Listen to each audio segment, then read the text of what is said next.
Hello friends, welcome to my YouTube channel World of Microbiology. Today we are discuss about the rice genome project. First we will see introduction. Rice is the world's most important food crop and staple food for more than half of the world population. Rice ये world का महत्वपूर्ण खाद्य फसल है और world के आधे से ज़्यादा लोग का मुख्य भोजन है. More than 90% world is rice is produced and consumed in Asia where 60% people live. World के 90% राइस का उत्पादन एशिया में किया जाता है जहाँ पर 60% जो पीपल रहते हैं. Rice is a model crop plant for genetics and breeding. Rice को मॉडल क्रॉप प्लांट भी कहा जाता है फॉर जेनेटिक्स के लिए and new varieties find out करने के लिए. The rice genome sequencing project has been pursued as a national project in Japan since 1998. Rice genome project को जापान में 1998 को नेशनल प्रोजेक्ट के रूप में अपनाया गया था. Rice genome project was joint project of national institute of agrobiology and society of techno innovation of agricultural forestry and fisheries. Why rice is used as a model crop plant? That is the scientific name of Oryza sativa, also called as Asian rice. The small size of its genome, जो rice की जो size है वो है 413 megabase. और short generation time, rice जो plant है वो शॉर्ट जनरेशन वाला है, उससे ज़्यादा मंथ नहीं लगते, जो कम मंथ में ग्रो होता है. Genetic simplicity, diploid chromosomes are present रहते हैं और there are 12 chromosomes are present in the rice plant. Easy to transform genetically, ये जेनेटिकली ईजी ट्रांसफॉर्म हो जाता है. Rice belong to the family grass. It show the greatest biodiversity among the cereal crop. Rice ये जो plant है ये greatest biodiversity show करता है among the other cereal crop like maize, बाजरा, wheat. Next, what is a genome? जो genomic term है वो फर्स्ट बताने वाला साइंटिस्ट का नाम है थॉमस रोडक्रिक. इन्होंने 1986 में जीनोम टर्म डिस्क्राइब की थी. और genome is an organism complete set of DNA including all of its gene. ये जीनोम क्या है? ऑर्गेनिज्म का कंप्लीट सेट है डीएनए का. इसमें जो डीएनए उसमें ऑल जीन प्रेजेंट रहते हैं. The total amount of DNA of single cell haploid cell के in case of diploid organism. The genome sequence of an organism include the collective DNA sequence of each. Indian Institute in International Rice Genome Sequencing Project. Indian international rice genome sequencing project में India जो है वो rice genome project में जून 2000 में participate हुआ था. India ने chromosome number 11 का सीक्वेंसिंग किया था. इंडिया के 4 इंस्टीट्यूट इसमें क्रोमोसोम नंबर 11 पर रिसर्च कर रही थी. वो 4 इंस्टीट्यूट थी: department of plant and molecular biology, university of Delhi south campus, national research centre in plant biotechnology, Indian agricultural research institute. इस डायग्राम में दिखाया गया है कि जो अलग अलग country international rice genome sequencing project में पार्टिसिपेट थी, उन्होंने जो है राइस का जो अलग 12 क्रोमोसोम थी उसमें से अलग अलग क्रोमोसोम नंबर पर रिसर्च किया और उसका सीक्वेंसिंग किया था. अब हम देखने वाले हैं मेथड्स ऑफ सीक्वेंसिंग. जो राइस जीनोम का सीक्वेंस था उसके लिए कौन सी मेथड यूज़ की गई थी. उसके लिए मैप बेस्ड सीक्वेंसिंग मेथड और शॉटगन सीक्वेंसिंग मेथड, ये 2 मेथड यूज़ की गई थी. अब हम देखने वाले हैं shotgun sequencing method. Francis Quetier presented a Genoscope proposal for global shotgun sequencing of the rice genome.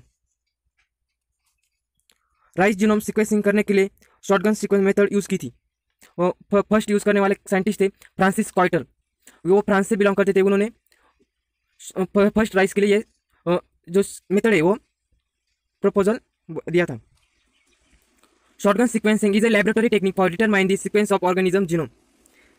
ये जो है वो लैबोरेटरी मेथड है जिससे हम डीएनए का जो सीक्वेंस है ऑर्गेनिज्म के वो आइडेंटिफाई कर सकते हैं.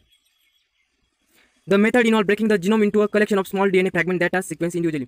इस मेथड में क्या किया जाता है, जो डीएनए है उससे ब्रेक किया जाता है और उसके जो स्मॉल फ्रैगमेंट है वो कलेक्ट किया जाता है और उसे सीक्वेंस किया जाता है. अब हम जो शॉटगन सीक्वेंसिंग मेथड है वो डिटेल में देखने वाले हैं एज अ प्रोसीजर. पहले हमें क्या करना है, बैक्टीरियल आर्टिफिशियल क्रोमोसोम और फाज आर्टिफिशियल क्रोमोसोम क्लोन लेने. इन दोनों में से हमें एक लेना है, बैक्टीरियल और फाज वाला. उसके बाद हमें डीएनए आइसोलेट करना है और उसे प्यूरिफाई करना है फॉर डीएनए और फिर हमें उसे प्यूरिफाई करने के बाद डीएनए को फ्रैगमेंट करना है as the use of sonication treatment. फिर हम डीएनए के जो फ्रैगमेंट करेंगे उसे जेल इलेक्ट्रोफोरेसिस मेथड का वापर करके हमें जो फ्रैगमेंट है वो 2 kb और 3 kb के बेस साइज में सेपरेट करना है। उसके बाद हमें प्लाज्मिक डीएनए आइसोलेट करना है और उसे प्यूरीफाई करना है। प्यूरीफाई करने के बाद सैंजस सीक्वेंसिंग मेथड यूज़ करके सीक्वेंसिंग डाटा जो है वो एनालाइज करना है एज अ सॉफ्टवेयर की मदद से। राइस का जो जीनोम है जीनोमिक डीएनए है उसे इंसर्ट करना है इन 5 kb क्लोन और 2 kb क्लोन में। लास्ट स्टेप में गैप कंप्लीट जो सीक्वेंस है वो कंप्लीट फिल करना है। इस तरह हमारे सीक्वेंसिंग मेथड कंप्लीट हो जाएगी। अब हम देखते हैं milestone in the rice genome sequencing. Feb 1998 international rice genome sequence was launch under the coordination of the rice genome program in Japan. Rice genome sequencing project था वो जापान के अंदर स्टार्ट हुआ था इन 1998 में। April 2000 Monsanto company produce draft sequence of bacterial artificial covering 260 megabase of the rice genome. 95% of the rice gene were identified.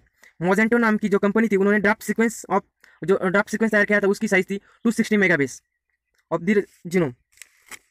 ये sequence 95% rice jeans इस जो सीक्वेंस है उससे 95% राइस के जो जीन थे वो आइडेंटिफाई हुए थे। Feb 2001 Syngenta produced a draft sequence and identified 32,000 to 15,000 genes and identified 99% of the right genome. Syngenta नाम की जो कंपनी थी उसमें उन्होंने ड्राफ्ट सीक्वेंस तैयार किया था उसमें उन्होंने 32,000 टू 15,000 जीन थे वो आइडेंटिफाई किए थे और वो 99% वो जीनोम सीक्वेंसिंग से उससे जीनोम आइडेंटिफाई किया गया था। अब December 2002 international rice genome sequencing finished high quality draft sequence with a sequence length excluding overlap of 360 megabase corresponding to 92% of the rice genome. International rice genome sequencing high quality draft sequence था वो complete किया था, उसकी size थी 360 megabase. A approximately 92% of the rice genome से match करती थी। December 2004 international rice genome sequence produce high quality sequence of the entire rice genome with 99.99% accuracy without any gap. Last में क्या हुआ था, दिसंबर 2004 में राइस जीनोम का जो सीक्वेंसिंग था उन्होंने जो कंपनी थी और जो रिसर्चर थे उन्होंने हाई क्वालिटी सीक्वेंस तैयार किया वो एंटायर राइस जीनोम का, वो 99.99% एक्यूरेसी दिखाता था और उसमें जो पहले गैप रह गया था वो गैप भी उन्होंने कंप्लीट किया था। इसमें जो प्रोजेक्ट था इस प्रोजेक्ट में 10 कंट्रीज थी वो पार्टिसिपेटेड थी। वो थी Japan, Korea, United kingdom, Canada, China, Thailand, France, India, Taiwan and USA. अब हम देखते हैं एप्लीकेशंस एंड इम्पैक्ट। क्या एप्लीकेशन क्या थे वो राइस जीनोम सीक्वेंसिंग प्रोजेक्ट के, क्या फायदा हुआ था हमें उससे, वो अब हम इस टॉपिक में देखने वाले। फर्स्ट देखते हैं improve the nutritional value of rice. Rice की जो न्यूट्रिशन वैल्यू है वो बढ़ाने के लिए ये सीक्वेंसिंग का यूजफुल रही थी। वो that is a carbohydrate, fats, protein, ये जो न्यूट्रिशन है वो राइस में प्रेजेंट रहते हैं। नेक्स्ट था enhance crop yield by improving seed quality. जो क्रॉप की जो उत्पादन क्षमता थी और सीड की क्वालिटी बढ़ाने के लिए यूजफुल थी। Resistance to pest and disease और plant disease. Pest and disease control करना इससे आसान हुआ था एंड प्लांट की जो हार्डनेस है वो बढ़ाने के लिए।